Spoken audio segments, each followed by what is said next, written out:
que cuando por ahí empiecen en la presentación entran algunos más, yo voy a estar encargada de admitirlos, así que no se preocupen. Bueno, vamos a empezar con la sexta charla de este ciclo del CIEDIS que le hemos titulado Investigar desde el sur en Ciencias Sociales y Humanidades en tiempos de pandemia. Mi nombre es Mariana Rulli, soy la directora del CIEDIS, estamos aquí en Viedma, en Río Negro, pero las oradoras están en otros lados, ahora les voy a contar dónde y la hora que es, dónde están ellas. Bueno, comenzamos con esta sexta charla, le damos la bienvenida a todos y a todas las todos y todas las que están presentes, y les agradecemos mucho porque nos están acompañando todos los viernes y los nuevos que se van sumando. Les quería contar algo muy breve de la metodología de la charla de hoy. Lo primero que les vamos a pedir es que mantengan su micrófono apagado y si es posible sus cámaras también para no congestionar la reunión.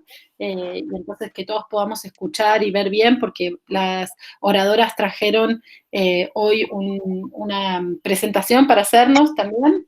Y bueno, en segundo lugar, lo que quería contarles es que esta charla se está grabando, como el resto del ciclo de charlas, que están publicadas en el canal de YouTube de la Universidad Nacional de Río Negro. Estamos con un poquito de demora, porque como sabrán, hay muchas charlas y muchas actividades, obviamente virtuales, entonces, bueno, se va haciendo un poco un embudo hasta que van subiendo todas las charlas al ciclo. Ya nos están pidiendo las pasadas, ya las van a ir encontrando allí en el canal de YouTube de la Universidad Nacional de Río Negro. Bueno, les quería contar que como todos los viernes les vamos adelantando el ciclo próximo. La semana que viene vamos a tener una charla que van a llevar adelante dos becarias del CONICET, becarias doctorales del CONICET, que tienen su lugar de trabajo aquí en CIEDIS, que son antropólogas, que es Rocío Andrade y Paula Secchi, y que nos van a presentar, van a conversar con nosotros acerca de qué nos dice la MAPU, pero antes de terminar la charla de hoy, sobre el final de la charla les voy a mostrar el flyer y contarles de qué se trata. Bueno, lo que sí nos toca ahora es presentar a las tres expositoras y decir que otra vez estamos con un lujo y un privilegio que nos permite la virtualidad, que es tener a Lucía Cantamuto, que es nuestra investigadora de nuestro centro, pero también tener a dos expositoras invitadas internacionales. Si una es de la Universidad de Madrid, está en Madrid, ¿no? Y otra es de la Universidad de Valladolid, que queda en Segovia, ¿no? Sí. ¿Sí? Así que les agradecemos muchísimo porque ellas están en este momento, son las 11 de la noche allá, así que les agradecemos muchísimo que estén también a esta hora y que hayan hecho el esfuerzo de quedarse despiertas para compartir con nosotros. Así que voy a pasar a la presentación formal. Voy a empezar con la investigadora de la casa y después con las investigadoras invitadas. Bueno, Lucía Cantamuto es doctora en letras, ha sido becaria doctoral y postdoctoral del CONICET y actualmente ingresó como investigadora en la carrera del CONICET en nuestro centro, en el CIEDIS, de la Universidad Nacional de Río Negro. Ha publicado más de 20 artículos en revistas indexadas sobre comunicación digital, ha participado como compiladora en 3 libros de humanidades digitales y publicó numerosos capítulos de libro. Además, Lucía, junto con Cristina Vela Delfa, crearon la base de datos Codice, que es sobre comunicación digital, Corpus del Español, y es vicepresidenta de la Red de Estudios sobre Comunicación Digital y codirectora de la Revista de Estudios del Discurso Digital de la Universidad de Valladolid. Así que le agradezco muchísimo a Lucía que esté participando hoy. Y ahora las dos invitadas. En primer lugar, presentar a Cristina Vela Delfa, que es doctora en Ciencias del Lenguaje por la Universidad Complutense de Madrid, y en la actualidad es profesora doctora en el Departamento de Lengua Española de la Universidad de Valladolid, donde imparte clases a estudiantes de grado de Publicidad y Relaciones Públicas. Estás en la Universidad de Valladolid, no en Madrid. Luego te explicamos. Bueno, después me explica. Es miembro del grupo de investigación La LINGAP y lleva 20 años investigando aspectos pragmáticos y discursivos de la interacción digital escrita. Espérenme que voy a admitir.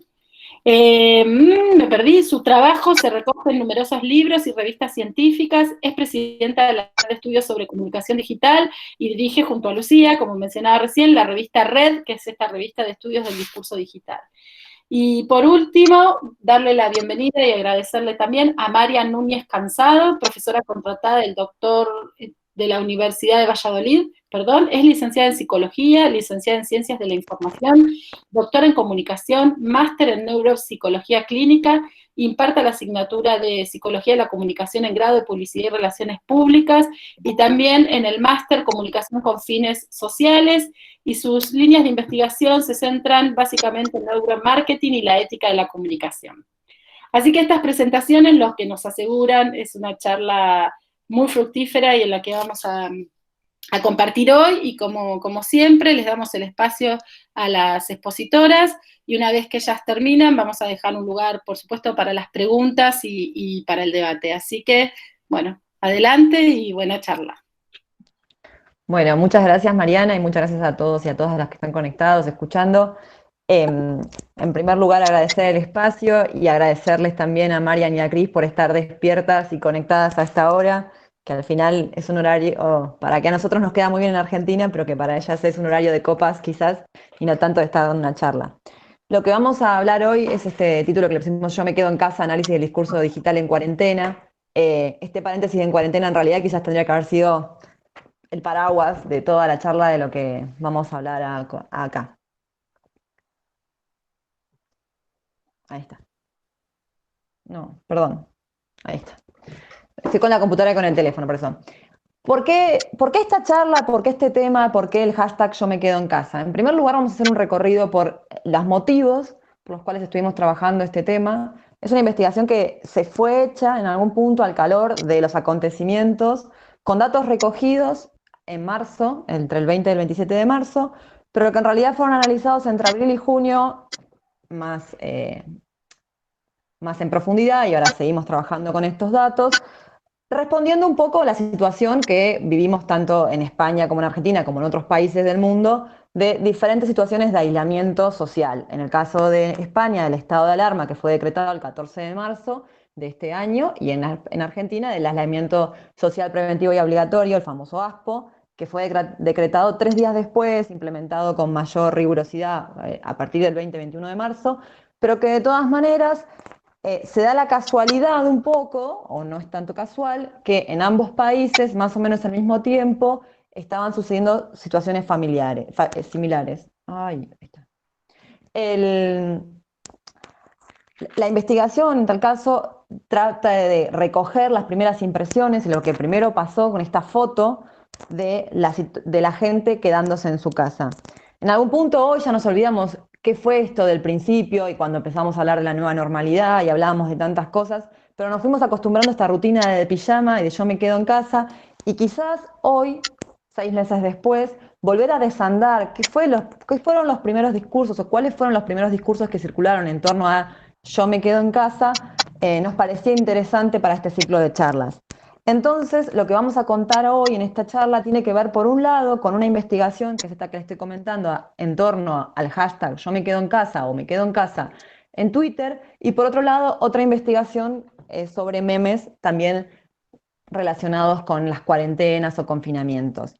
Esta investigación en realidad se enlaza con intereses previos y es un poco parentética, porque con Cristina principalmente nosotros trabajamos mucho interacción digital, escrita, WhatsApp, mensaje de texto, correo electrónico, y en el último tiempo nuestro tema han sido los emojis en particular, desde una perspectiva sociolingüística, interaccional, pragmática, que no se aplica tanto a los datos que estamos analizando de Twitter, y vamos a desandar un poco ese camino para que verifiquemos cuáles son las problemáticas o cuáles son las dificultades que nos encontramos como investigadoras haciendo investigación en cuarentena, por eso el paréntesis en cuarentena. Quizás nuestras agendas de investigación tenían otros propósitos para este año y tuvimos que adecuarnos a lo que se pudo hacer a partir del confinamiento. La imagen que está puesta ahí, que se la agradezco a Anita Sizul, que fue ella quien me la dio, nos recuerda que hasta los huevos en nuestra casa nos dicen quédate en casa. También va a ser un tópico de los que vamos a estar charlando, como algo que surge en las redes sociales, un movimiento, a partir del uso de un hashtag, se replica en otras esferas sociales, offline y online, y terminan produciendo este tipo de cuestiones como un huevo que dice quédate en casa. ¿Cuál va a ser nuestro objeto de estudio principal en esta charla? Vamos a analizar Twitter. Twitter como una red social de microblogging, una plataforma que tiene características particulares que la han vuelto un objeto de estudio bastante común para el discurso digital, pero como le mencionábamos antes, nosotras, por lo menos, evitábamos trabajar con Twitter por algunas dificultades que después va a comentar Cristina, dado que nos interesaban otros tipos de datos. Twitter ofrece, a partir del lema de servicio público neutral, ¿sí? Así es como se vende Twitter, esa plataforma, ofrece una gran cantidad de datos para que uno pueda realizar investigaciones. ¿Cuántos usuarios hay? Hay más de 380 millones de usuarios hoy en día activos. En el 2002 eran 50 millones de usuarios. La red social Twitter pareciera permitir y ayudarnos a comprender cómo la población se manifiesta o vive determinados acontecimientos. Entonces, si estábamos pensando en hacer investigación durante la cuarentena, si estábamos pensando en indagar algo respecto a esta conversación en torno a un hashtag como yo me quedo en casa o me quedo en casa, ¿qué estaba pasando con ese hashtag? Pero lo quisiera llamar de una manera más amplia, con ese lema, nos parecía relevante mirarlo en Twitter.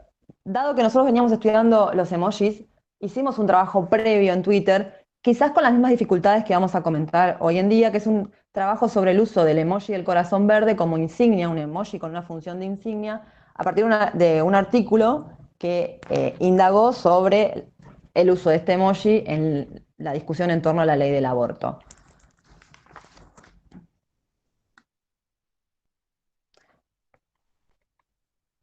Cris está con el micrófono silenciado. Sí, lo enciendo.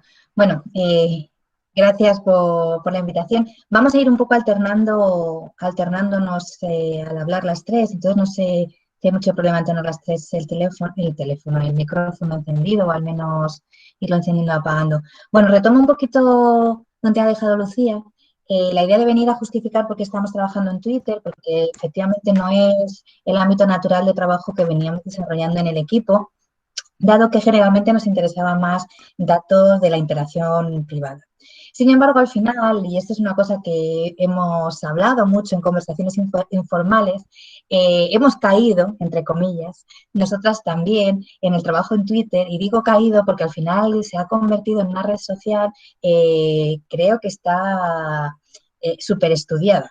Es decir, si nosotros vemos, tenemos poco tiempo y hay que entrar en detalle rápido, pero si viéramos un poco, que es fácil encontrar en Statista, por ejemplo, en cualquier herramienta de estadística de datos, cómo va bajando progresivamente el uso de una red social como Twitter en favor de otras, como puede ser Instagram o TikTok, o bueno, podríamos hablar de muchas, y cómo, sin embargo, el trabajo sobre Twitter desde el punto de vista de reflexión académica no hace en absoluto un aminoramiento, sino todo lo contrario, va creciendo. Entonces hay una explicación detrás, no vamos a entrar mucho en detalle, pero hay una explicación que tiene que ver con la facilidad del acceso a los datos de Twitter.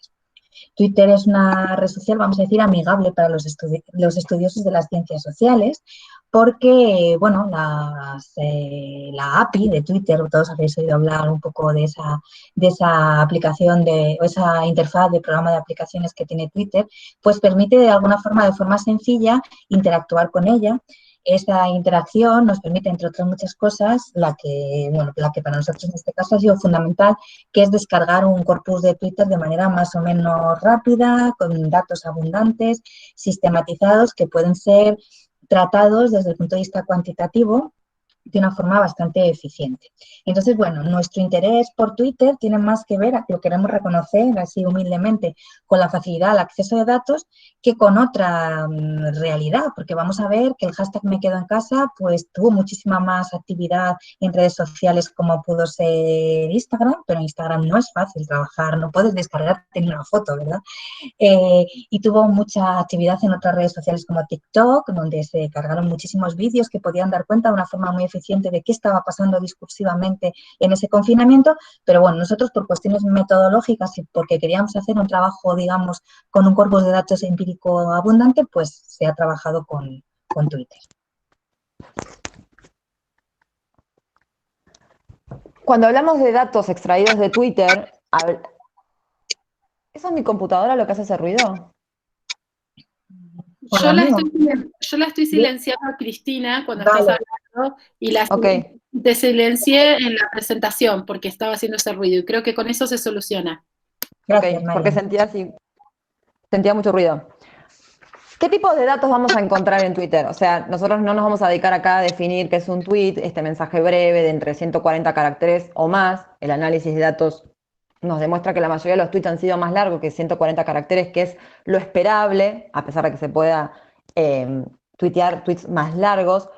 Pero Twitter tiene una característica inherente a la plataforma dentro de su arquitectura que se fue expandiendo e integrando tanto con otras redes sociales o con otras plataformas como en la vida cotidiana. Yo hoy le mandé una foto a Mariana cómo estaba trabajando y me di cuenta después que la remera de mi hijo tenía un hashtag puesto, que no fue a propósito, pero un poco los hashtags han aparecido en esferas sociales online y offline.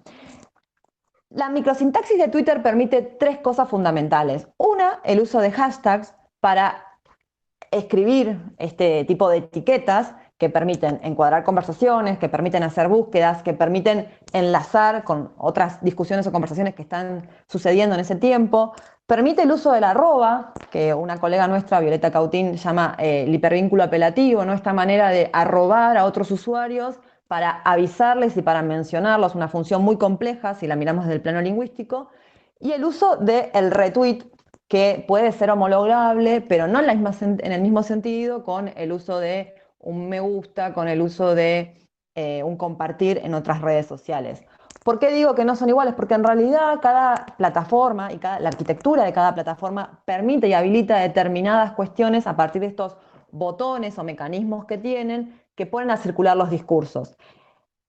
Los datos extraídos, entonces, contenían estos elementos que nos permitían organizar las conversaciones.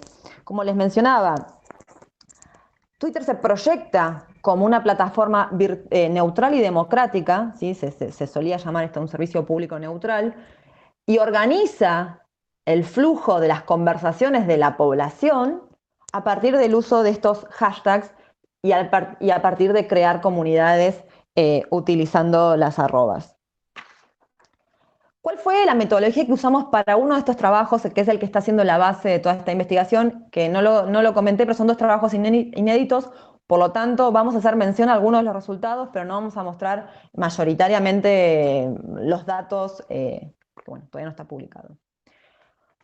¿Cuál fue la metodología que empleamos para extraer este corpus de 9.170 tweets? En primer lugar, son tweets recogidos entre el 20 y 27 de marzo en Twitter, que responden a la consigna o en el llamado responden al uso del hashtag me quedo en casa.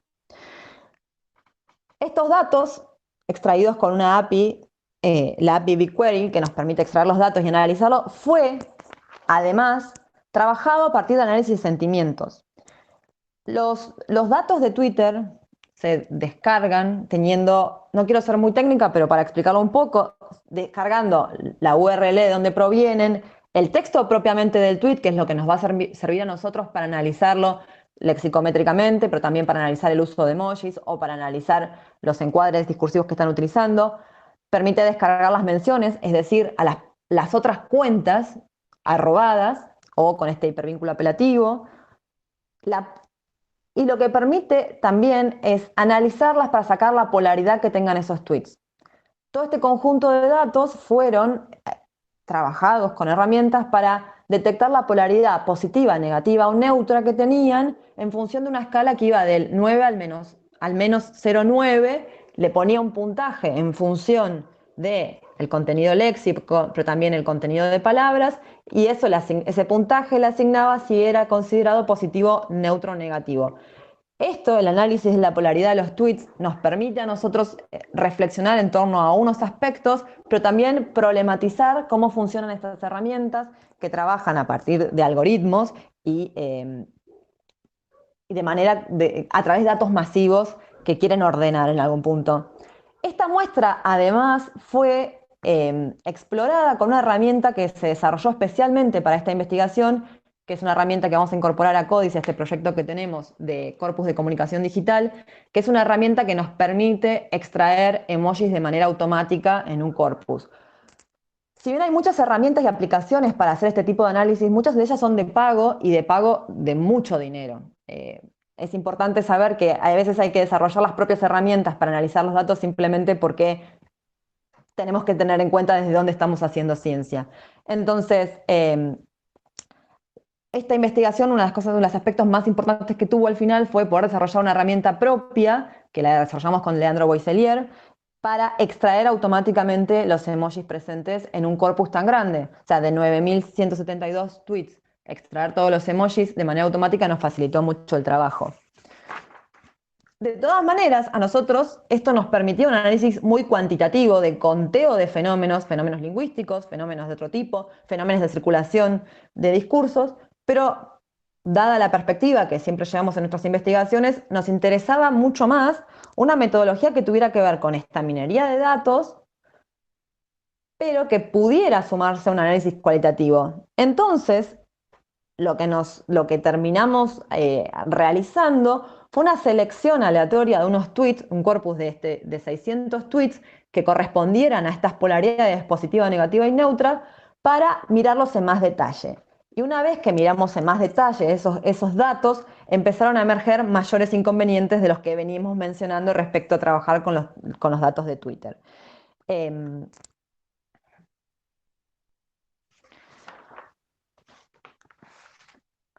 Lo que ven ustedes ahí es una métrica realizada con Google Trends que nos permite ver el interés que tienen las palabras, las marcas, etcétera, a lo largo del tiempo. Tiene esta visualización de datos para ver cómo fue el interés por los hashtags que nosotros presentamos, tiene una limitación que en realidad esta búsqueda está hecha en búsquedas web y no directamente en la plataforma Twitter. Lo que ustedes pueden ir viendo ahí es el interés que tuvieron los hashtags, que podrían haber sido interés de nuestra investigación, el COVID, el coronavirus y el me quedo en casa, y pueden ver que corresponde el mayor interés a los datos en el momento en que nosotros fuimos extraídos. No sé si ven la línea azul, el pico más alto, es justamente cuando mayor movimiento tuvo el hashtag en las redes sociales en todo el mundo, porque eso es lo que pusimos como criterio de búsqueda, en comparación con otros hashtags posibles. Es llamativo que el me quedo en casa tuviera tanta actividad en ese momento, porque en realidad lo relevante y el motivo por el cual debíamos pensar en una campaña por el me quedo en casa tiene que ver con el COVID-19 o el coronavirus. Si funciona, ahí está, perfecto. Ahí se ve. Más cerca en el tiempo, volvimos a hacer un análisis en Google Trends sobre cuáles eran los intereses en torno a este hashtag, y hay algo que resulta llamativo, que es que ya me quedo en casa, que fue la elección que nosotros hicimos entre los hashtags posibles, este ecosistema de hashtag, está perdiendo protagonismo, y el que está ganando protagonismo es quédate en casa. A los que estudiamos el lenguaje esto nos parece muy interesante, porque ya no es yo, sino que es alguien que quédate o quédate, porque yo siempre lo digo en voceo y puede ser quédate en casa. ¿Qué pasa con ese movimiento entre asumir que soy yo el que me tengo que quedar en casa o soy yo el que le estoy diciendo a otro que se quede en su casa?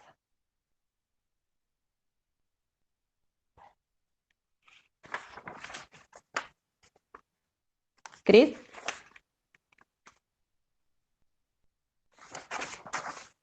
¿Cris? Sí, estoy recuperando mi voz. Estaba silenciada. Bien. Entonces, como vemos, nosotros hicimos un rastreo de este hashtag que parecía estar justificado por la evolución en contraste con otros hashtags que en el momento se estaban empleando, pero hubo más razones que nos llevaron a elegir este hashtag frente a otros, razones ya más de tipo cualitativo, que van a influir bastante en nuestro análisis de tipo cualitativo. Como ha apuntado Lucía, nos interesaba bastante la formulación discursiva que tenía este hashtag. Esta formulación con este yo en primera persona es muy característica de determinados hashtags que más adelante vamos a ver se pueden denominar hashtags contestatarios y que tienen una dimensión política muy importante porque apelan directamente y de forma emocional al individuo. Estos hashtags, además, en primera persona, se repiten, digamos, a la estructura en determinadas situaciones políticas, acordados de los hashtags de Je suis Charlie o cualquiera de estos, que han ido todos teniendo esta misma organización. Y no es una cuestión azarosa. Se trata de hashtags que generalmente, y esto es en lo que, abriendo un poco nuestra investigación, queríamos llevar a la reflexión colectiva, son hashtags que generalmente tienen un camino de ida y vuelta de las redes sociales afuera de las redes sociales y de fuera de las redes sociales adentro de las redes sociales. Inmediatamente vamos a ver ahora un poquito de la historia que tiene el hashtag y vamos a ver cómo es un hashtag que nace de alguna forma para esa toma de conciencia colectiva. No es un hashtag que nace de una forma espontánea en redes sociales, sino que es un hashtag que nace efectivamente para orientar el encuadre discursivo de la cuarentena. La historia del hashtag también nos llevó a elegirlo porque, bueno, es un hashtag que se ha ido traduciendo y ha ido pasando, digamos, su viralidad de un país a otro y de una lengua a otra. Ahora veremos, por ejemplo, cómo es ese paso de Italia a España, por ejemplo. Y luego también porque es un hashtag que ha tenido un proceso de remediación muy grande. Pero además nos interesaba, pasamos de diapositiva, que esto, como tiene Lucía el mando sobre la presentación. Nos interesaba también porque es un hashtag, bueno, esta imagen hemos querido que transmite esa idea, que tiene una formulación evidentemente positiva. A nosotros se nos está imponiendo que nos quedemos en casa, pero se busca con esta formulación del hashtag que esa experiencia del confinamiento sea vivida de una forma positiva. Todos aquí, unos más, otros menos, hemos estado confinados, sabemos y vamos a ir viendo ahora un poquito con ese rastreo de lo que es discursivamente la experiencia del confinamiento, que no es algo sencillo, y por eso es necesario generar estos elementos que arenguen y que cohesionen discursivamente a la sociedad en esa experiencia del confinamiento. Vamos a ver que el hashtag yo me quedo en casa genera todo un ecosistema de hashtag con el que se relaciona y hay uno con el que se relaciona particularmente que es el hashtag de todo va a salir bien, ¿de acuerdo? Entonces, la hipótesis de partida y de la elección de este hashtag tenía que ver con esa polaridad positiva. Si vemos en la siguiente diapositiva, vamos a ver cómo cuantitativamente sí se comprueba esa hipótesis de que el hashtag y su formulación positiva se iba a reflejar en el proceso de análisis de sentimientos.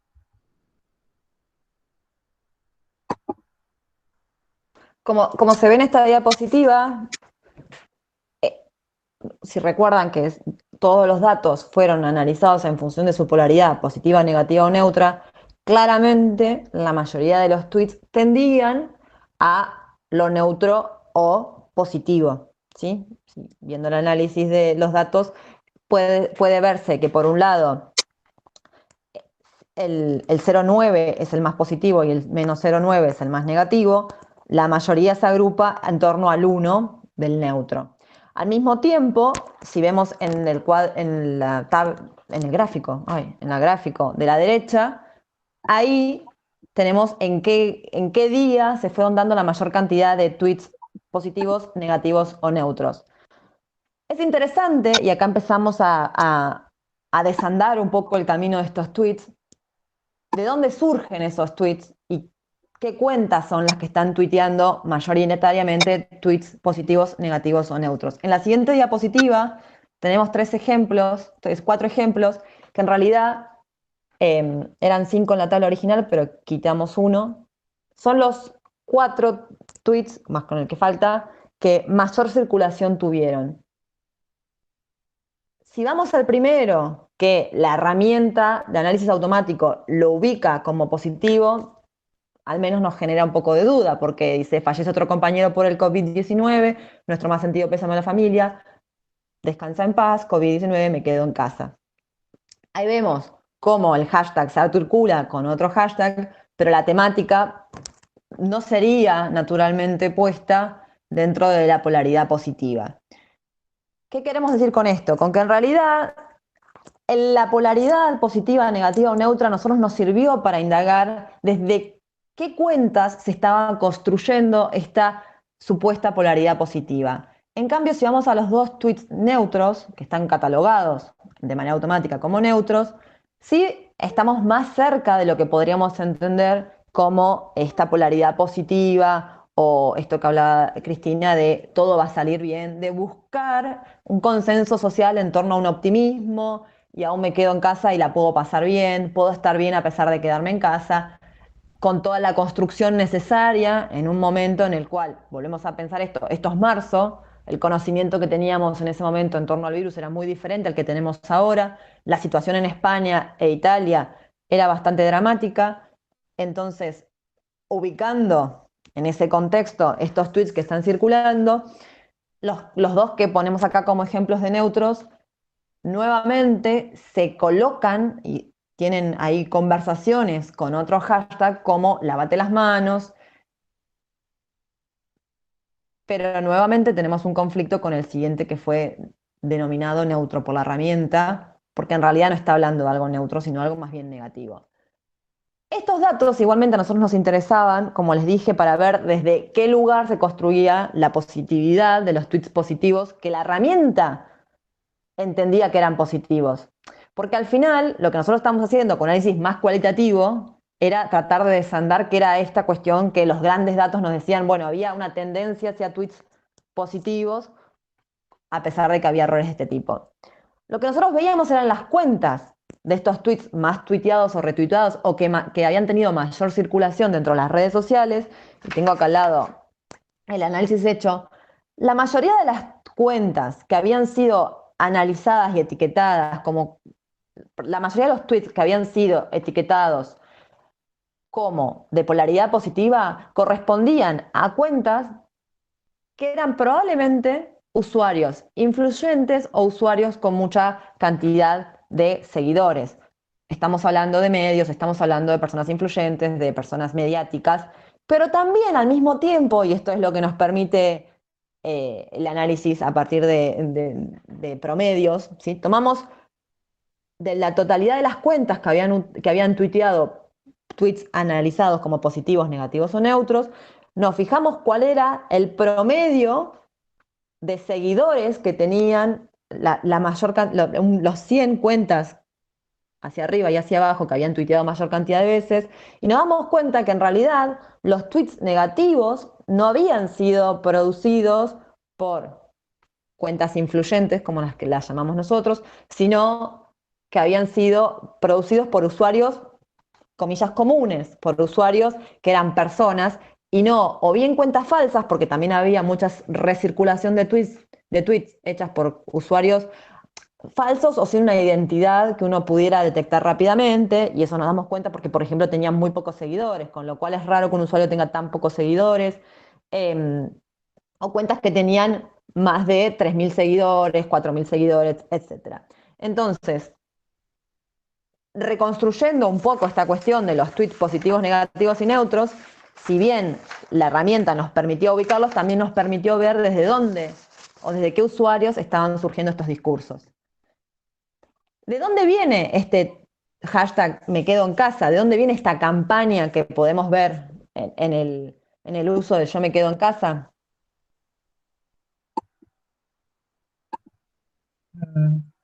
Efectivamente, nos ha contado Lucía un poco lo que son datos más cuantitativos, pero desde el punto de vista más cualitativo, pues nos interesaba bastante ver un poco cuál era la historia de este hashtag y cómo a partir de esa historia, de cómo surge, podemos ir reconstruyendo esa vivencia discursiva del confinamiento, que es lo que nos interesaba.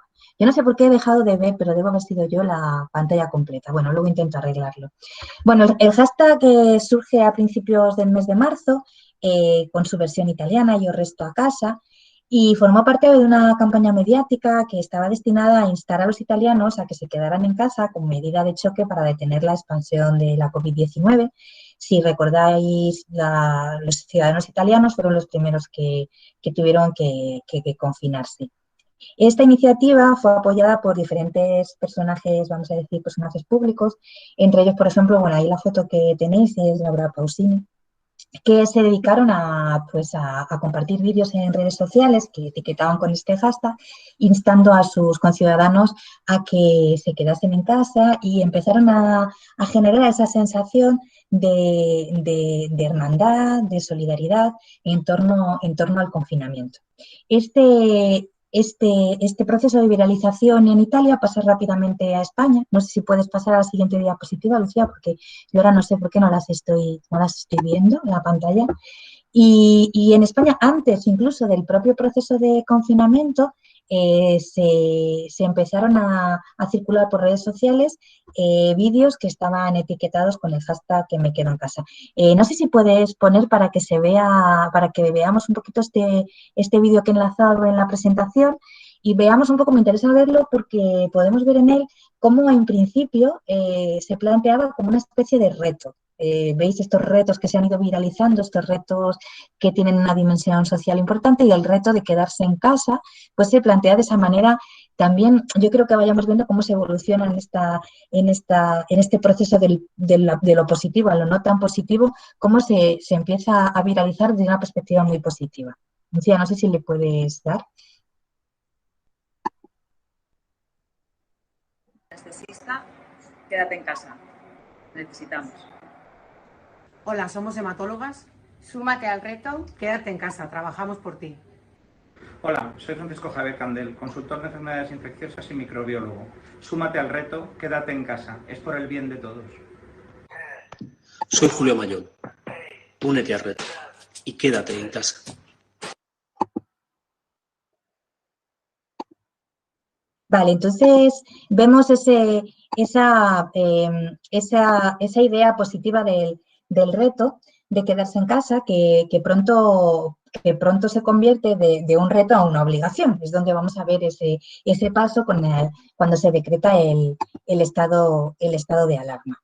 Si pasamos a la siguiente diapositiva, podemos ver cómo esa remediación del hashtag de la que hablábamos antes, pues se produce de una forma muy rápida. Igual que sucedió en Italia, pues aparecen campañas en las escuelas infantiles, los niños ya tienen que estar en casa, pero se les pide como pequeña tarea que dibujen un arco iris, la idea del arco iris asociada a esa idea positiva de la esperanza, los balcones se llenan de estas señas, porque la casa, pues su exposición al exterior es a través de esos balcones. Supongo que algo parecido sucedía en Argentina, ¿verdad, Lucía?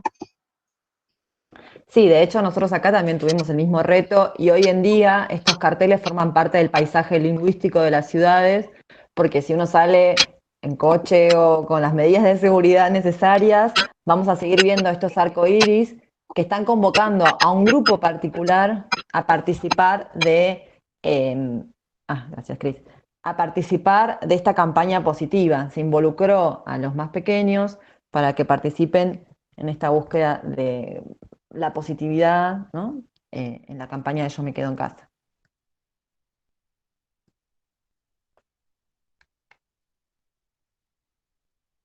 Perdón, estás silenciada, Cristina. Yo te estoy silenciando porque hace un sonido mientras habla Lucía, un ruido feo, pero ya está. Estás silenciada, seguí silenciada, Cristina, tenés que abrir tu micrófono. Abierto. Digo que no sé que algo cambié y no veo la presentación de Lucía, así que voy un poco cambiamos el diseño. Bueno, a ver, creo que así va a ser mejor. Bueno, sí. Entonces, sí, ahora ya os veo. Todas estas campañas que, como bien comentábamos en su momento con Lucía, además, empezaron a teñir el paisaje lingüístico. Sería muy interesante también hacer un estudio de cómo el hashtag va en esa remediación, saliendo fuera de las redes sociales al mundo no online, y cómo va tiñendo, ¿verdad?, lo que es nuestro paisaje cotidiano. Al mismo tiempo, lo que empezó a surgir en redes sociales, porque lo que vamos a ver es un ir y venir del hashtag y de lo que eso representa, esa arenga que representa el hashtag dentro y fuera de las redes sociales, pues empezó a surgir lo que es todo un ecosistema de hashtag, que va a ser interesante, yo creo, luego en la discusión que los analicemos, que lo que trataban es de dar contenido a ese confinamiento. Porque claro, hemos ido siguiendo el proceso, ¿no? Primero nos instan a que nos quedemos en casa, después nos obligan a que nos quedemos en casa, pero ahora ya estamos en casa, ¿no? Hay que quedarse en casa y hay que rellenar ese tiempo de la cuarentena. Entonces empiezan a surgir, bueno, aquí hemos recogido algunos, como que en Argentina sería parecido, pues una serie de ecosistemas, quédate en casa y cocina, quédate en casa y estos festivales de quedarse en casa, con todo lo que eso tiene aparejado, que es interesante, que es lo que, la idea es un poco luego abrir discusión, ¿no? Entonces por eso quiero lanzar un poco esas llamadas. Con todo lo que esto tiene que ver de la apertura de la casa afuera, ¿no? Porque en ese ir y venir de lo online al offline, pues lo que tenemos son cocineros mostrándonos su cocina, gente haciendo yoga en casa, pero nosotros terminábamos viendo pues cómo era la casa de la maestra de la escuela de nuestros hijos. Es decir, hay una reinterpretación también de la casa en esta exposición de la casa en la cuarentena. No sé si podemos pasar a la siguiente diapositiva. De hecho, cuando nosotros intentábamos ver que esto es una arenga de alguna manera y una construcción discursiva que tiene mucho de social y menos de individual, es cuando nos damos cuenta, como por ejemplo, incluso campañas de publicitarias, como puede ser la de IKEA, quien va a representar mejor la idea de casa que quien tiene amueblada la mitad de las casas del mundo, que es IKEA, se reutilizan para sumarse a este reto y a este reto social y solidario de quedarse en casa y al mismo tiempo posicionar su producto. Yo no sé si podemos ver esta pequeña pieza.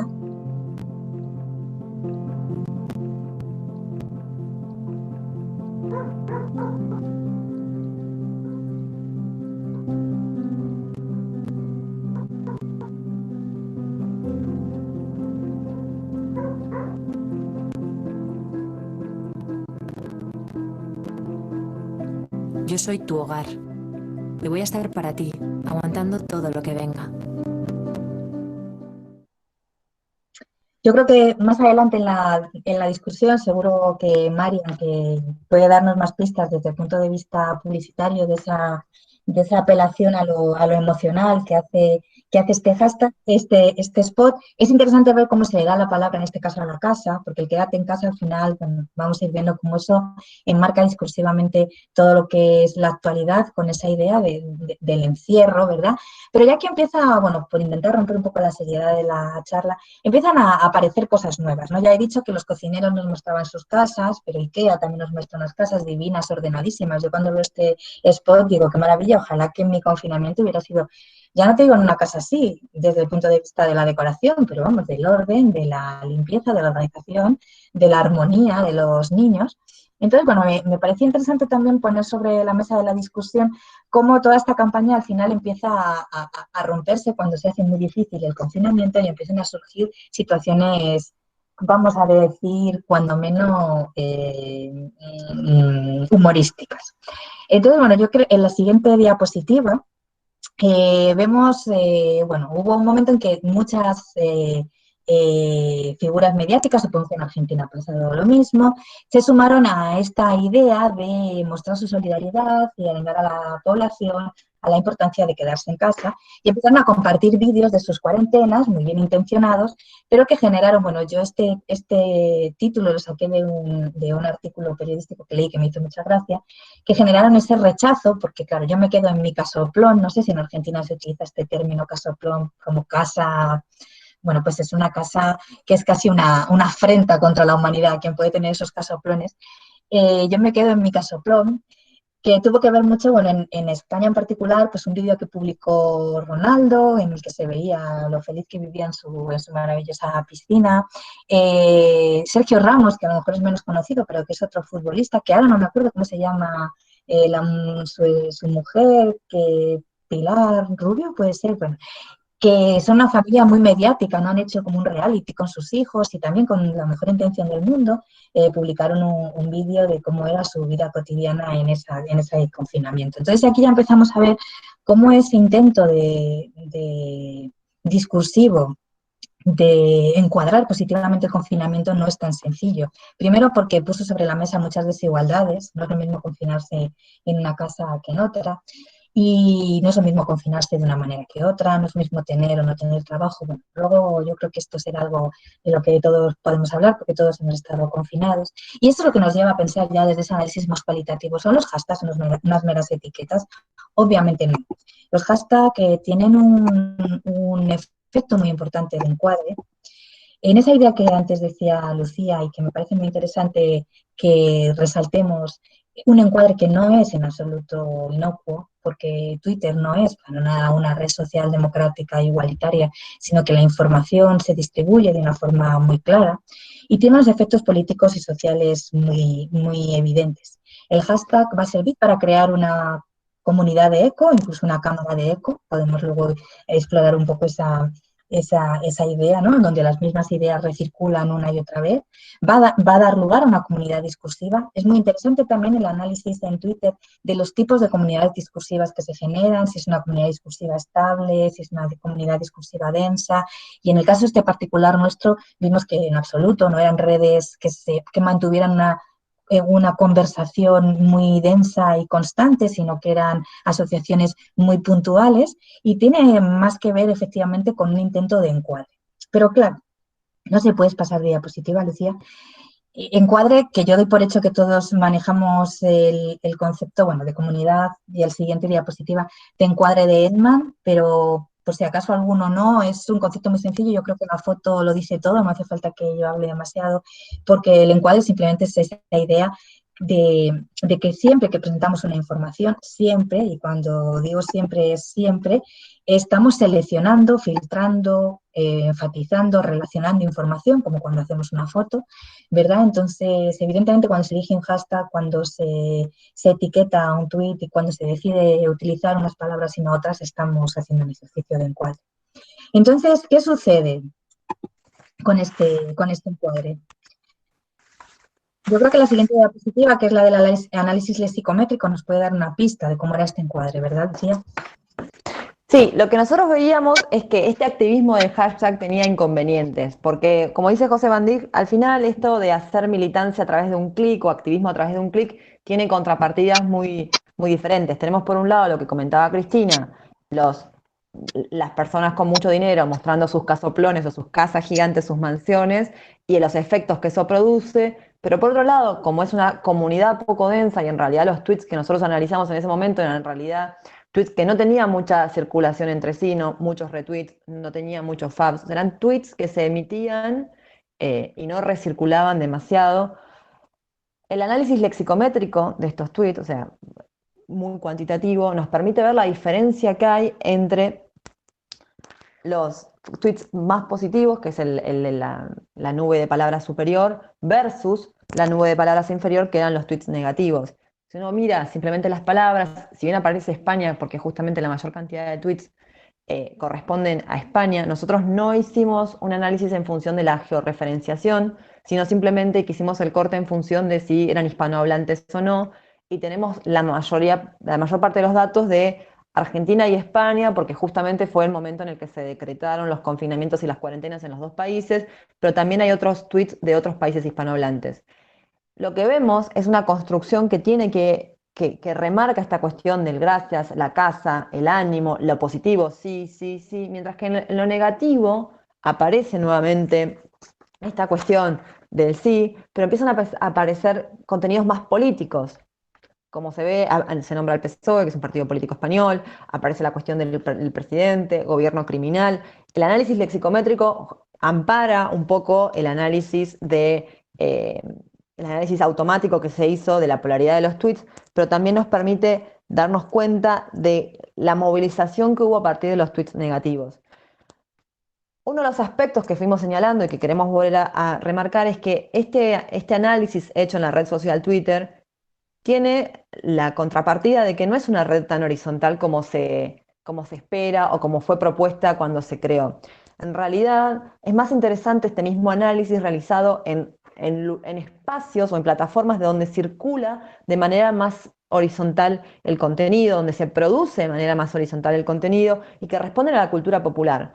¿Por qué? ¿Por qué digo esto? Porque uno cuando analiza Twitter pensando en que va a poder recuperar algo de la discusión de la población, en el caso del hashtag Quédate en casa, es un análisis que tiene muchos problemas a partir de que participar de Twitter requiere, más allá de tener una cuenta de Twitter, tener conectividad. Y hay varios supuestos que están negados en función de quiénes están participando de la conversación en Twitter de Me Quedo en Casa. O sea, estamos pensando que alguien que está participando en esa discusión tiene resueltas cuestiones que el mismo hashtag, esta etiqueta, niega, ¿no? Para quedarte en una casa tenés que tener una casa, si no, no podés. Entonces, este activismo hashtag que permite la propagación rápida y parece, por lo tanto, democrática de algún tipo de causa, como en este caso, esta causa hacia lo positivo de yo me quedo en casa, tiene su contrapartida con pocos usuarios que se permitieron utilizar este hashtag para plantear problemas que tenían mayoritariamente que ver con cuestiones gubernamentales y del gobierno de España. También aparece de Vox, que es otro partido político español.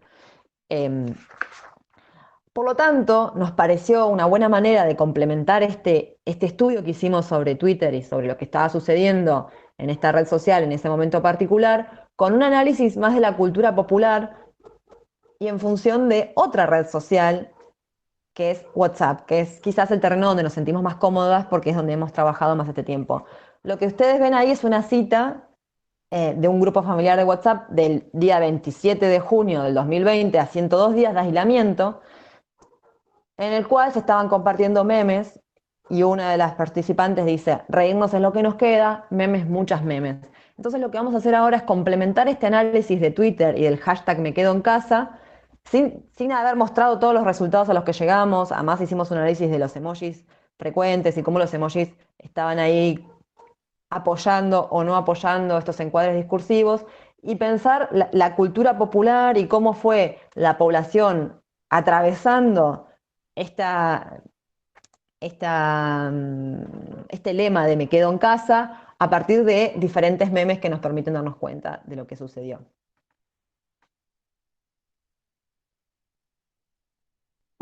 Bueno, pues efectivamente la idea era volver los ojos a otro tipo de circulación discursiva y a otros elementos de enmarque.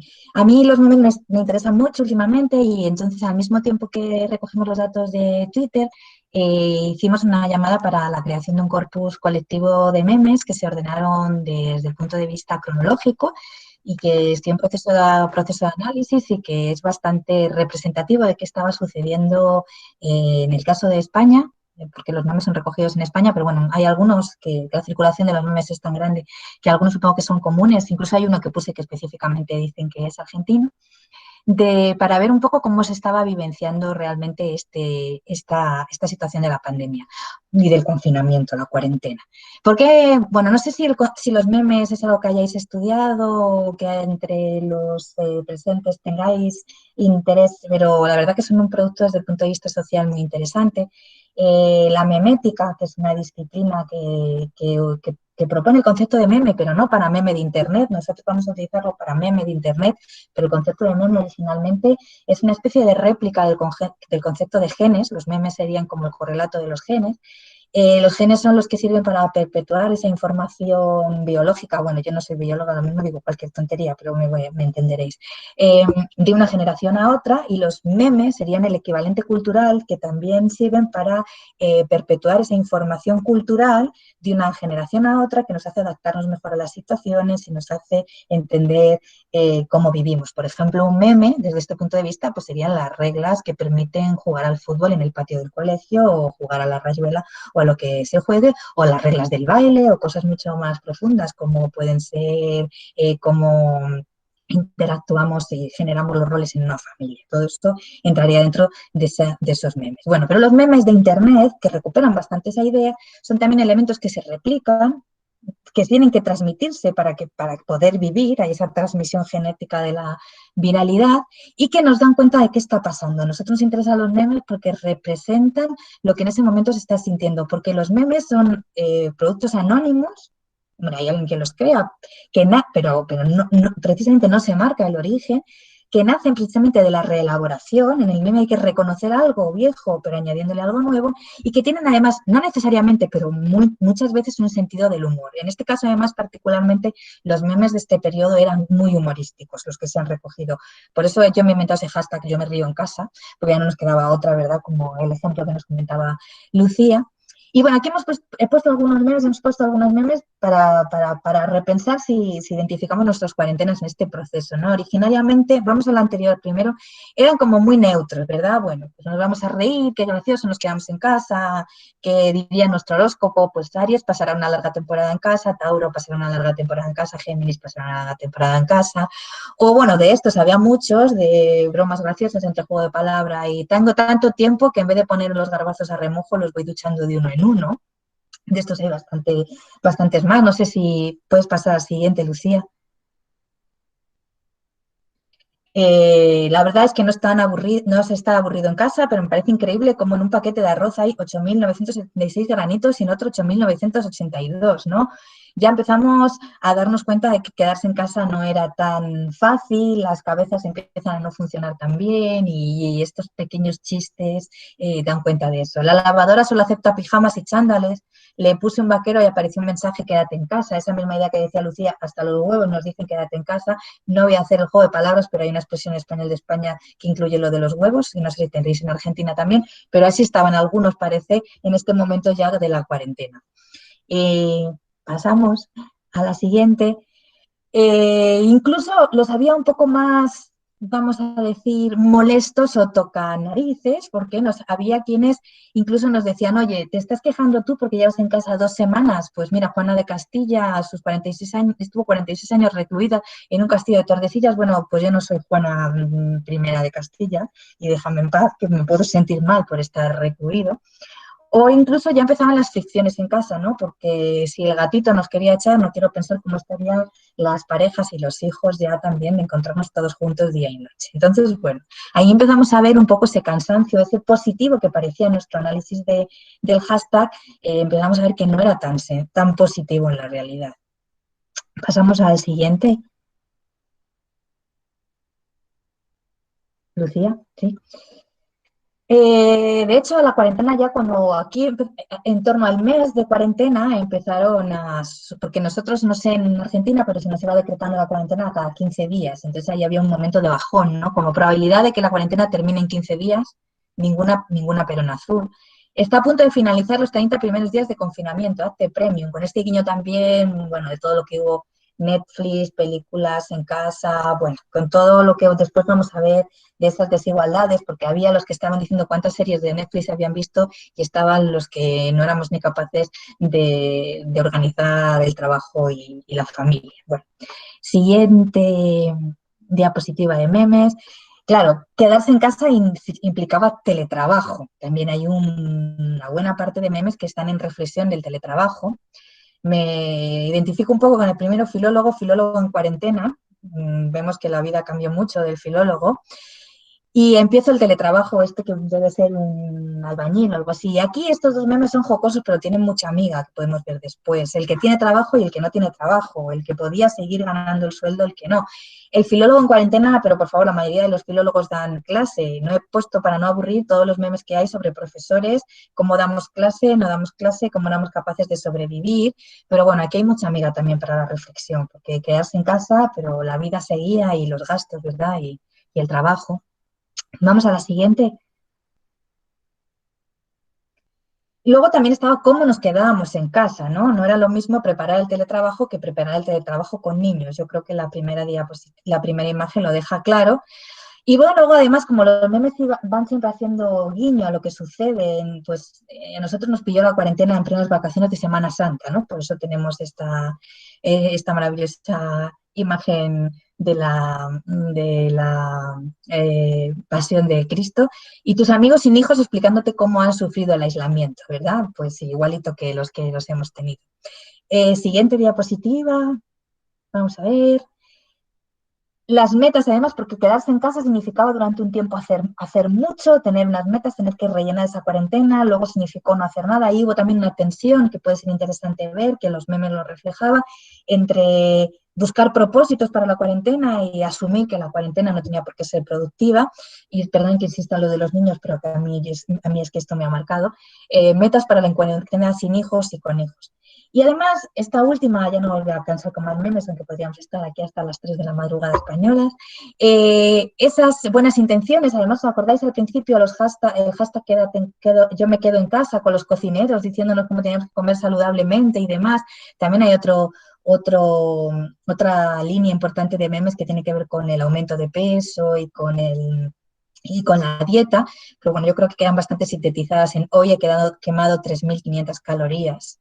El aumento también de la venta de determinados productos y demás. Bueno, yo creo que con este repaso de memes, aunque ha sido muy rápido por no tomar mucho tiempo, sí que vemos un poco cómo iba de verdad el pulso de la cuarentena.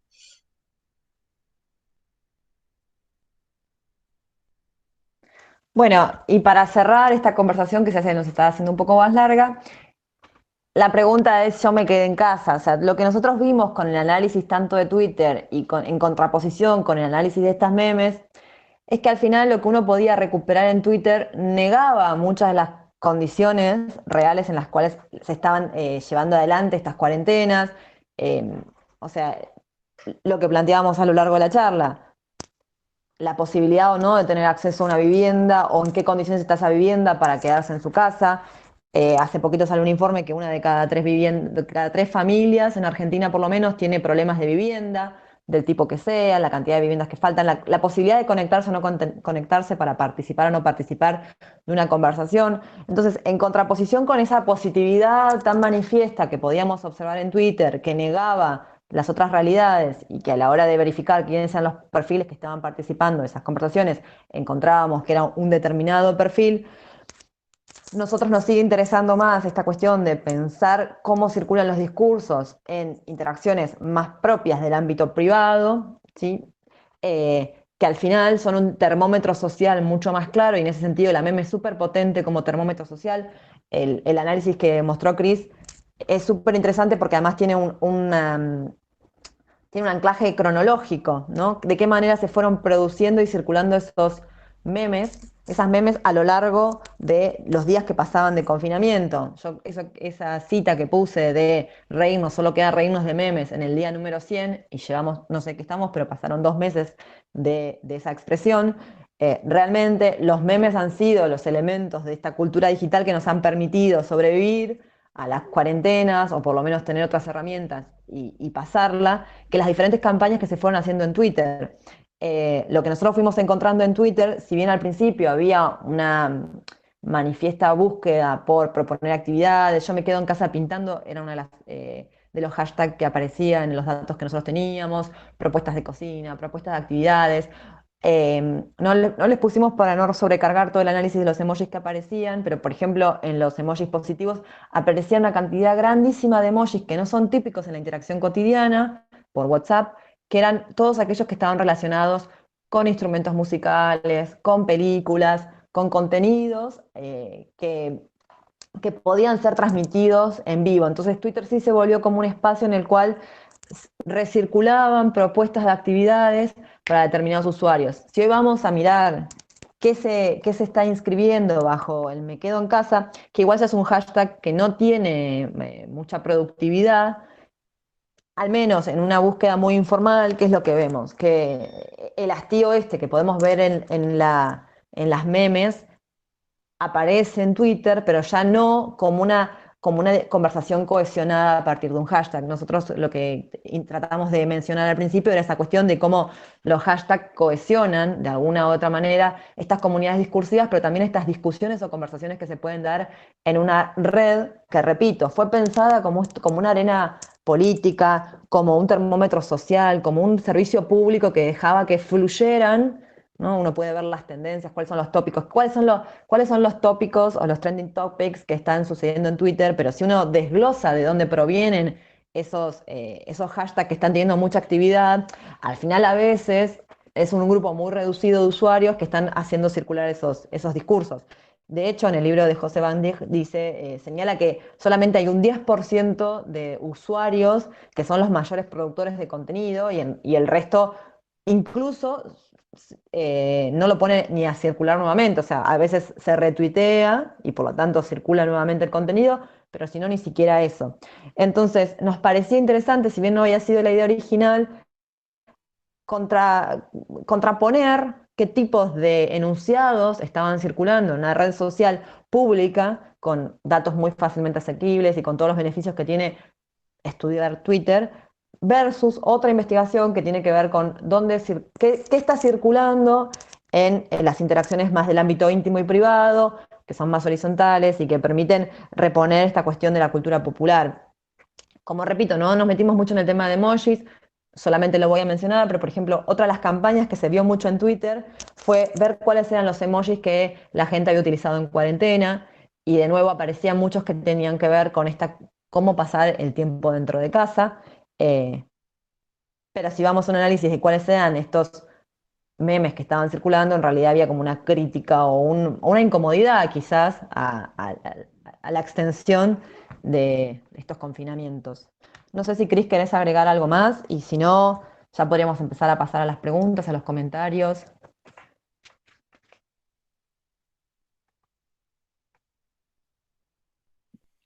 Ahí está. No sé si Marian agregar algo antes. No, en principio creo que bueno, que ha sido un gran resumen del trabajo, o sea que creo que como hemos copado mucho tiempo, que mejor pasamos a las preguntas, ¿no? Gracias. Bueno, muchas gracias a todas, la verdad que es súper interesante. Quiero decirles que mientras estaba escuchando la charla me llegó por WhatsApp una invitación de mi profesora de Pilates que decía: yo me quedo en casa y hago Pilates en casa, así que, y la clase que voy a hacer después de aquí. Bueno, como hacemos todos los viernes, dejamos el chat habilitado para que hagan preguntas, que las pueden escribir, o si no, pedir la palabra simplemente y les habilitamos el micrófono para que puedan hacer preguntas o debatir con las expositoras. Perdón, y también es válido compartir memes. Uy, yo tengo miles, me acaba de llegar uno de madres o de personas con hijos, impresionante.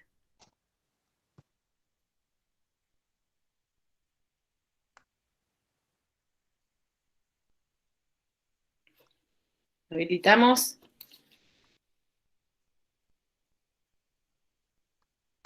A ver, voy a intentar mandar, a ver, mientras esperamos a ver si hacen alguna pregunta, voy a intentar mandar el que acabo de recibir, pero no lo puedo descargar para mandarlo por la computadora. Bueno, no sé si Marian querés aprovechar mientras algunos o algunas se anima a hacer preguntas, a compartir algo vos, o las chicas si quieren compartir algo más. Sí, yo creo que Marian que puede hacernos a lo mejor lo que nos ha quedado más pendiente del análisis desde el punto de vista psicosocial, que puede ser interesante. Ahí hay Sacamos... hay una sola pregunta, hay una pregunta de Mariana que pregunta, Mariana Savarese, que le gustaría saber del análisis de la publicidad de IKEA. Les digo porque estaba ahí, si quieren decir algo y después agregar lo que iban a mencionar. ¿Vais o...? ¿Sí? Bueno, primero con la pregunta de Mariana y segundo con la que me has hecho del análisis psicosocial, como decía Cristina. Bueno, yo creo que este estudio nos ha servido, creo que tiene mucho más de lo que se ha presentado aquí, que va a tener mucho más desarrollo. Y yo apuntaría algo muy interesante, y es esta moda que tenemos ahora del análisis de datos y de la investigación con análisis de datos, de la minería de opinión, y cómo gracias al análisis cualitativo nos damos cuenta que el análisis en la polaridad y la magnitud de las emociones está siendo bastante frustrante y bastante fallido, ¿no? Seguimos viendo que es importante todavía ese análisis de contenido y ese análisis cualitativo, por encima de la magnitud de los datos, ¿no? De la cantidad de los datos. Es evidente y desde un encuadre psicosocial, este estudio tiene valor desde un punto de vista de la teoría del sistema inmunológico de la conducta, ¿no? Como todos estos tweets y como todos estos memes responden a una defensa y a un instinto gregario muy importante del que todos partimos, ¿no? Y donde se encuadra perfectamente ese anuncio del IKEA. Claro, es evidente que todas las marcas, el objetivo de todas las marcas es diferenciarse. Cuando antes, quizás las inmobiliarias, fíjense, las inmobiliarias han sido las marcas que más han evolucionado en ese concepto de publicidad emocional. Antes veíamos un cartel donde ponía aquello de piso, 350.000 euros, 3 habitaciones, teléfono, ta. Ahora vemos tu hogar. Eso justo fue lo que hizo en su momento IKEA, ¿no? Convertir una tienda de muebles no es otra cosa más que una tienda de muebles, convertirlo en un hogar. Es distinto, ¿no? Ya lo decía Aristóteles, ¿no? El hogar no es una pared, sino donde vivimos, donde compartimos. Ese es el insight que quiere transmitir IKEA y por el que se diferencia del resto precisamente de tiendas de este estilo. Claro, para ellos es una bicoca poder utilizar el quédate en casa, ¿no? Quédate en tu hogar, ¿no? Y disfrutar de ese hogar y estar en ese hogar. Pero ¿cómo vas a disfrutar de ese hogar? Solo puedes disfrutar de ese hogar si ese hogar está creado con los muebles de IKEA, porque como hemos visto y como decía bien Cristina, es un hogar totalmente ordenado, totalmente en paz, totalmente... Y es muy importante porque nos presenta una imagen muy diferente a las campañas del IKEA, que es totalmente lo contrario, ¿no? Esa república donde el niño corre, donde cada uno hace lo que le da la gana y de repente en el momento en que tenemos esa república mucho más que nunca, ellos nos muestran esa paz en la que todo está en equilibrio, todo está en calma. Y yo creo que en definitiva esta imagen que nos da IKEA responde a esa primera teoría que hablábamos del sistema inmunológico de la conducta, ¿no? Y también de la teoría de la identidad social de Tafel, en la que representa un poco cómo ese instinto gregario en situaciones de crisis nos lleva a mostrar la parte más positiva, como hemos visto también en análisis de los tweets, ¿no? Donde un 80 y no recuerdo ahora mismo, un 87% eran positivos frente al resto negativo, ¿no? Entonces, mantenemos un poco de alguna manera ese espíritu positivo, tanto en la publicidad como en los tweets, como en los memes, porque necesitamos mantenernos positivos, porque necesitamos esa identidad social positiva que nos va a unir y va a intentar avanzar, digamos, hacia una mejora colectiva. Que aunque nos parezca extraño, tendemos hacia eso. Luego nos parece muy extraño, ¿no? Pero vemos como en estas situaciones de crisis es bastante peculiar, que diríamos lo contrario, ¿no? Pero es bastante peculiar cómo intentamos unirnos y cómo intentamos que todo sea positivo. No sé si he contestado a la pregunta de la publicidad. Muchas gracias, Marian. Bueno, allá hay un montón de preguntas, las voy a leer algunas, las tienen en el chat, sobre todo las expositoras, para seguirme. Un comentario de Ana Lía, que después lo hace con una pregunta que plantea sobre el tema de las personas confinadas con y sin hijes. Me gustaría saber si pueden dar alguna pincelada de las dificultades que afrontamos las mujeres al ser atravesadas por el patriarcado, que feminiza las tareas de cuidado. Quizás, Mariana, podrías hacer un apunte, muchas gracias, no sé si soy yo o Marian, pero después Analía complementa, amplía un poco más. ¿Se podría enfocar el estudio que están llevando adelante con perspectiva de género? Gracias nuevamente. Sigo con preguntas, les hago todas, ¿les parece? Y después ustedes responden. O contestamos así, porque ya, para no... Dale, adelante, perfecto. ¿Querés contestar vos? Que voy a hacer un comentario que en realidad era algo que estaba dicho en la primera diapositiva y quedó ahí pendiente, que esta cuestión de la perspectiva de género en el trabajo también tiene que ver con las condiciones materiales en las que fue realizado el trabajo.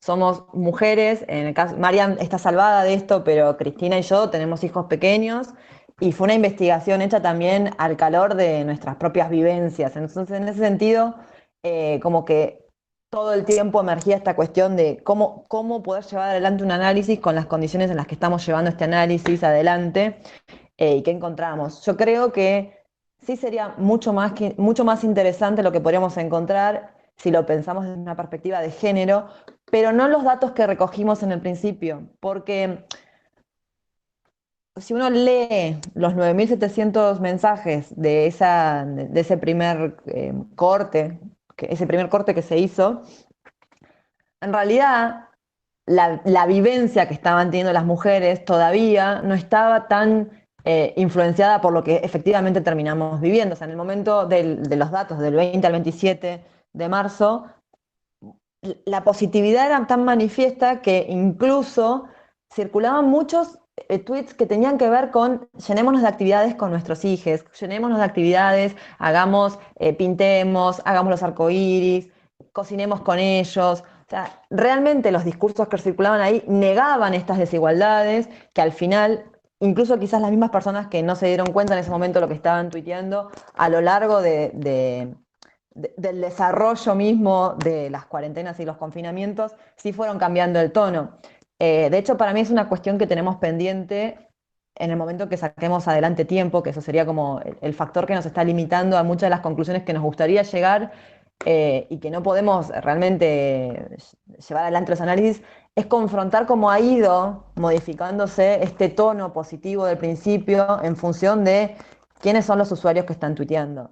Los medios de comunicación y estas cuentas influyentes siguen tuiteando exactamente en el mismo sentido que tuiteaban probablemente en el 20-27 de marzo. Sin embargo, los tweets que por lo menos como usuario uno va leyendo en este momento ponen de manifiesto cosas muy diferentes y en tal sentido la recogida de datos de Cristina que está hecha en España con los memes no va a poder visualizar los memes que están circulando en todo caso acá en Argentina, que nosotros en la mayoría de las provincias y ciudades seguimos sin clases, trabajando, haciendo teletrabajo con nuestros hijos acá en las casas, viendo cómo resolver esa situación.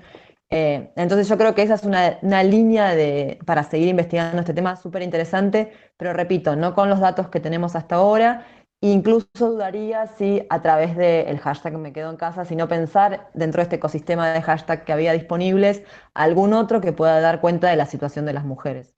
No sé si alguna de las chicas quiere complementar. Y también me gustaría que Mariana aporte, porque en realidad yo creo que esta charla quedó muy bien colocada después de la charla de la semana pasada, y quizás también en relación con la charla que viene dentro de 2 viernes, si no me equivoco, la de Julián, porque son temas que vistos de diferentes lugares se pueden complementar muchísimo.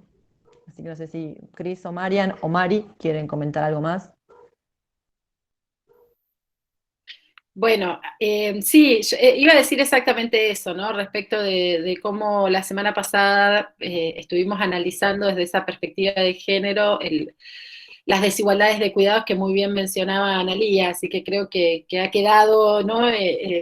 Sin quererlo, digamos, cruzada esa información y me parece muy buena y muy acertada el criterio que vos planteaste de cómo continuar la investigación con una perspectiva de género. Yo no quiero seguir hablando mucho porque hay un montón de preguntas y todas súper interesantes y entonces quiero que las respondan. Bueno, hay un comentario, una pregunta de Milagros Vilar que dice muy interesante la charla, gracias por compartir el trabajo. Me interesa saber si habían analizado o pensaban hacerlo las interacciones entre usuarios de Twitter o si lo habían tomado el tweet con el hashtag en cuestión. Sigo un poquito más, ¿sí? ¿Les parece así junto todas? Una más. Juan Pablo dice, ¿has hecho algún análisis del perfil socioeconómico de las personas que utilizan Twitter para entender en qué ámbitos son aplicables los hallazgos que han presentado? Sandra dice, Sandra Polisuk, excelente trabajo. Mi consulta es cómo trabajaron con mensajes de WhatsApp. Me imagino que tendrán muchas dificultades para investigar utilizando este tipo de mensajes.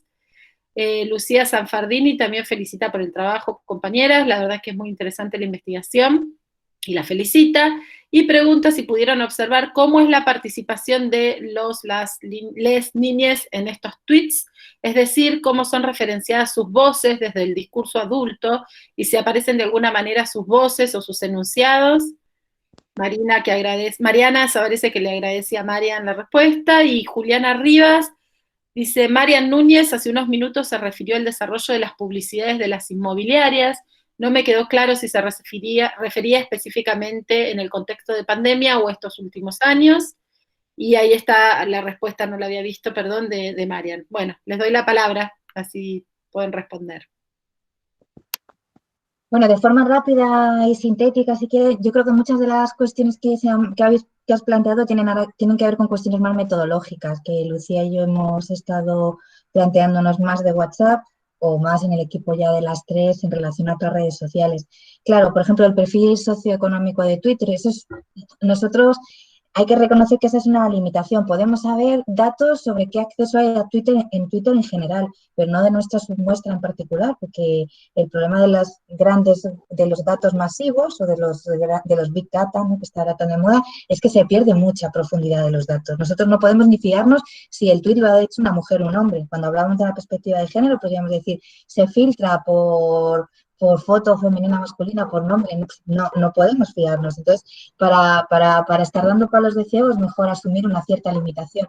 La voz de los niños, pues yo creo que ha sido la gran olvidada, ¿no? No han estado presentes prácticamente en ningún discurso. Twitter no es una red, es una red vieja, vamos a decir, la edad media de los usuarios de Twitter ya son mayores porque es una red del pasado. Si quisiéramos acercarnos un poco a lo que son franjas de edad más jóvenes, habría que haber analizado TikTok, pues Instagram, que es un poco más de adolescentes, pero lo que tenemos es Twitter. A mí, por ejemplo, aunque no respondo directamente a la pregunta, pero sí que me parece interesante, vuelvo a los memes, perdonad mi obsesión, pero, por ejemplo, yo tenía en la recogida de datos también muchos vídeos. Y a mí me ha llamado la atención una cosa, dejo ahí para la reflexión, que es, por ejemplo, el sentido del humor respecto a lo que ha supuesto la conciliación y encontrarse con los niños en casa 24 horas. Y me he encontrado que había muchos vídeos, muchos, pero siempre protagonizados por padres, por hombres, diciendo, qué horror, los niños los tiro por la ventana, les pongo una cuerda, los voy a atar. Y yo ahí, no sé, me pregunto, ¿todavía tenemos un tabú? ¿No nos atrevemos a decir las mujeres, no aguanto ya más de cuidar al niño 24 horas, que es humano? Y no somos ni capaces de utilizar, como bien decía Marian, el humor para rebajar esa tensión, no lo sé. Y luego, como hemos recogido datos de WhatsApp, pues bueno, es que eso daría para 7 conferencias porque es nuestra cruz. Los datos de las interacciones privadas son muy difíciles, entonces estamos siempre dependiendo de lo que son las donaciones, somos mendigas de los datos, yo siempre digo eso. Entonces, en este caso particular, sí que, bueno, como la gente tenía mucho tiempo, se creó un grupo colaborativo, una carpeta en Dropbox, y iba subiendo una serie de personas que se fueron uniendo y iban subiendo los memes. Entonces, bueno, también es verdad que no tenemos mucha información sobre quién los compartía. Ha habido otros estudios que están haciendo más estudios de memes en este momento de confinamiento, que se han seguido desde la observación participante de determinados grupos de WhatsApp, se tenía más información, pero menos diversidad. Es un poco así apuntando cosas que podemos decir. No sé si mis compañeros quieren añadir algo. No, y quiero como reforzar esta cuestión de que los resultados que tenemos son los resultados que tenemos, pero sí que el hecho de no poder recuperar esa información, ese perfil socioeconómico de los usuarios, que lo podemos intuir y podemos suponer qué tipo de usuario es el que escribe en Twitter, en realidad no podemos tener certeza, o por lo menos con las herramientas que tenemos nosotros. Entonces, tanto Cristina como yo, que venimos del campo de la sociolingüística, que solemos trabajar con los perfiles sociales de las personas, estos datos nos generan incomodidad porque la manera en la que nosotros tuvimos que cribar la información para darnos cuenta de desde dónde surgían estos discursos era ver la cantidad de seguidores que tenían esas cuentas, ver cuáles podían ser cuentas oficiales, o sea, detectar cuáles eran cuentas oficiales y por lo tanto si eran cuentas oficiales eran cuentas de medios o que habían sido, bueno, cuentan con un símbolo especial, o sea, son avaladas por Twitter como cuentas oficiales. No podíamos revisar perfil por perfil porque en realidad muchas veces responden a perfiles determinados. De todos modos, en Twitter, por lo menos en esa conversación, están participando perfiles que no tienen prejuicios para participar en esa conversación. ¿Por qué digo esto? Porque muchas veces lo que pasa con Twitter, que el hecho de la trazabilidad de los datos hace que muchos usuarios no participen en las conversaciones de Twitter por más que tengan cuentas y por más que lean contenidos, porque esa cuestión de la dicotomía entre un Twitter que es un servicio público y un Twitter que es una red de información hace que la gente consuma Twitter como un lugar para informarse, para saber qué está pasando como termómetro social, que es lo que se planteaba, pero no produzca contenidos porque esos contenidos quedan y recirculan y uno tiene control sobre esos contenidos. En cambio, hay otras redes sociales en las cuales uno tiene muchísimo más control de qué es lo que está produciendo y hasta dónde puede circular ese contenido. ¿Por qué estoy diciendo esto? Porque determinados perfiles que puedan no querer quedar expuestos o tengan temores a la forma en la que quedan expuestos o que no se sientan cómodos produciendo texto escrito para participar de la conversación, probablemente no aparezcan en esa red social y sí aparezcan en otras redes sociales en las cuales el grado de público, o sea, entre una red social pública y una privada o íntima es mucho mayor.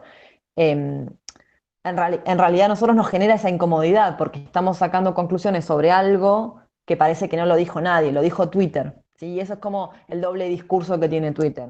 El hecho de no poder verificar efectivamente de dónde están surgiendo esos contenidos hace pensar que es así. En Twitter la gente, la población, la sociedad, no se identifica quiénes son las personas que efectivamente o las personas, los usuarios, las cuentas, los intereses que están por detrás de esto que está circulando.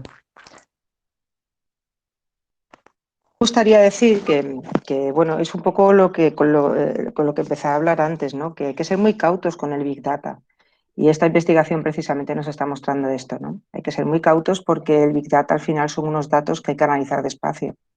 Y les digo, por ejemplo, cuando empezamos a hacer esta investigación, pues cuando estaba tratando de hacer un estado de la cuestión, buscando qué existía en torno al hashtag Quédate en casa, por ejemplo, me encontré un análisis de Twitter en el que se hacía un estudio de género entre mujer y hombre en torno a este, precisamente, no este hashtag, pero sí un hashtag muy relacionado con este, ¿no? Y cuando me puse a ver la investigación, una de mis preguntas era cómo estaba identificando quién era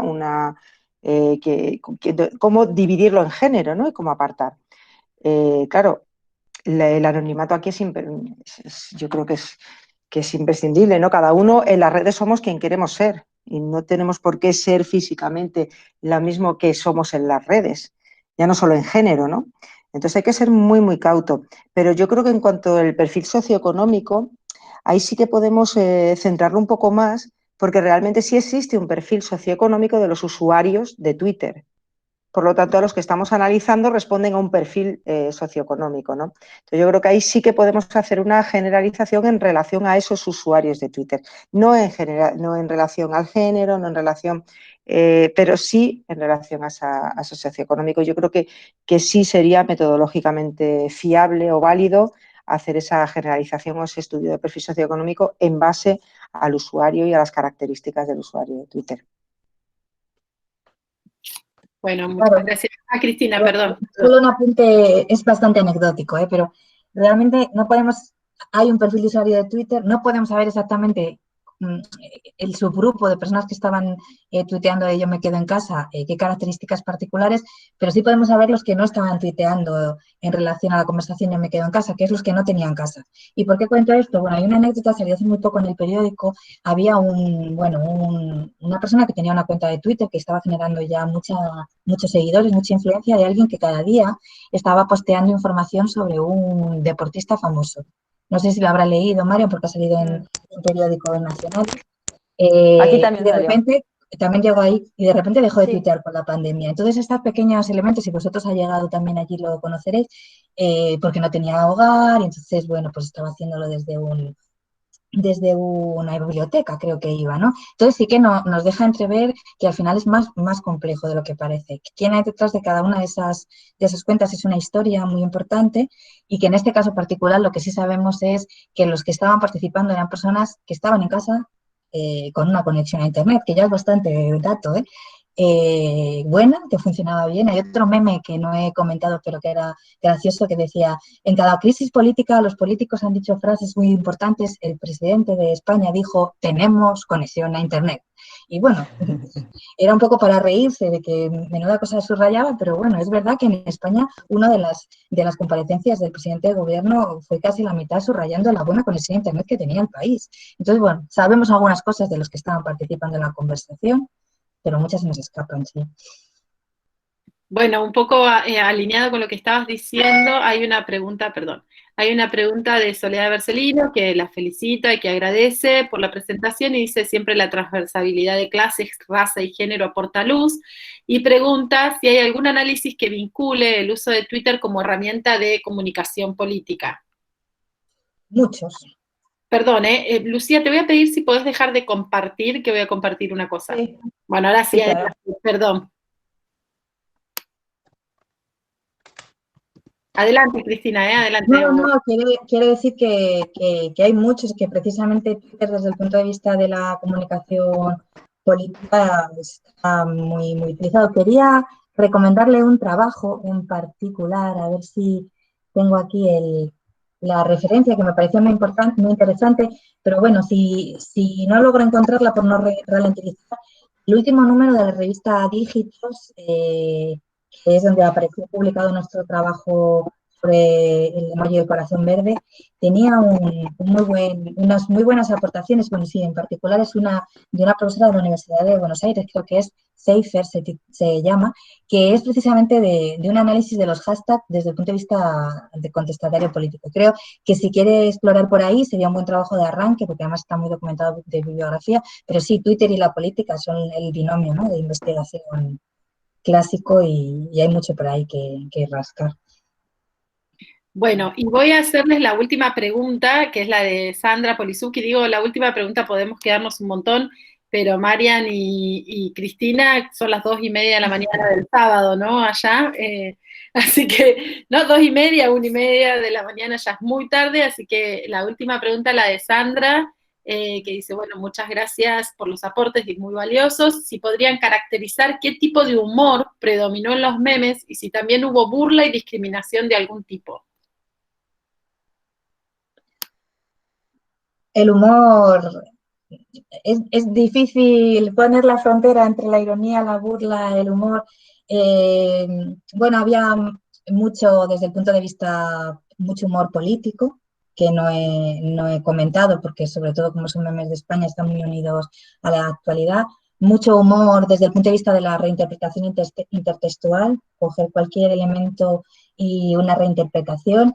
Y yo creo que al final también los datos hay que ver cómo se han recogido. Como digo, ha sido una recogida y siempre la metodología está determinando los resultados en las que las personas compartían esas memes. Y yo creo que los que podían ser un poco más comprometidos no se estaban publicando. Lucía y yo, que hemos trabajado mucho con WhatsApp, sabemos que siempre hay una labor de salvaguardar la imagen. Cuando nosotros, por ejemplo, hemos recogido emojis, que es algo como mucho más neutro, y le decíamos, ¿verdad, Lucía, la consigna? Pásennos los últimos 20 emojis que ha utilizado.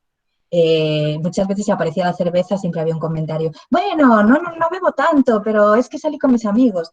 Pues imagínate memes en que podían un poco exponer lo que eran ideas un tanto conflictivas. Yo creo que eso ha habido una autocensura. Entonces, el corpus tiene las limitaciones que tiene y yo creo que hay mucho más por ahí, porque el humor al final es difícil ponerle puertas. Vamos a dejarlo en eso. Sí.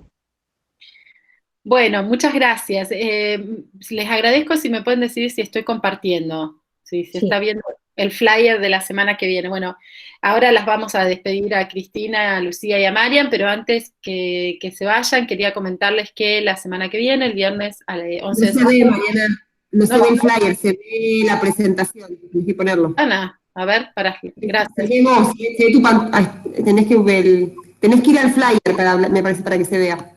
Sí, estoy ahí, pero espera que lo voy a hacer de vuelta. Gracias, Sole. A ver, ahora ahí lo están viendo. Sí. Bueno, les quería contar que el viernes que viene a las 6 de la tarde, como siempre, como todos los viernes, seguimos con el ciclo de charlas, con esta conferencia que se va a llamar ¿Qué nos dice la Mapu? Conversas desde y con el pueblo mapuche a partir del Huitran, que quiere decir pandemia por COVID-19, y las expositoras van a ser 2 de las becarias doctorales del CONICET, que tienen su lugar de trabajo aquí en el CIEDIS, que son la licenciada Rocío Andrade y la licenciada Paula Secchi. Así que, bueno, obviamente que lo vamos a difundir a partir de ahora, la siguiente charla, pero que los esperamos y no quería dejar de compartir la charla de la semana que viene. Bueno, ahora simplemente agradecerles a Marian, a Cristina por el esfuerzo de haberse quedado hasta tan tarde con nosotros, y a Lucía, por supuesto, también, que es nuestra investigadora del CIEDIS, y bueno, dejarles la palabra a ustedes para que si quieren cerrar y despedirse, les dejo para ustedes el micrófono. Bueno, gracias a todos y a todas por estar conectados, por escucharnos, por participar, por contar, y en especial gracias a Marian y a Cristina por estar despiertas y acá compartiendo este trabajo con nosotras desde España, que la verdad que nos parece, siempre nos queda corto el tiempo, ¿no? Como uno que hace un recorte para contar y podríamos estar continuando con esta conversación, pero ojalá que haya otras oportunidades en las cuales podamos seguir debatiendo entre los presentes estos temas que además nos atraviesan, ¿no? Porque justamente son todas las ciclos de charlas que tienen a la pandemia que estamos viviendo como objeto de atención de una u otra disciplina. Así que muchísimas gracias. Sí, me sumo a los agradecimientos y espero que podamos reencontrarnos pronto. Ya mandaremos el link cuando esté publicado. Gracias. Pues nada más decir que desde aquí buenas noches, que muchas gracias por la invitación y que ha sido un placer compartir estos momentos con todos vosotros. Muchas gracias. Bueno, muchas gracias a ustedes tres especialmente y a todos y todas las que participaron y los esperamos el viernes próximo. Un abrazo enorme. Chao, chao. Hasta luego.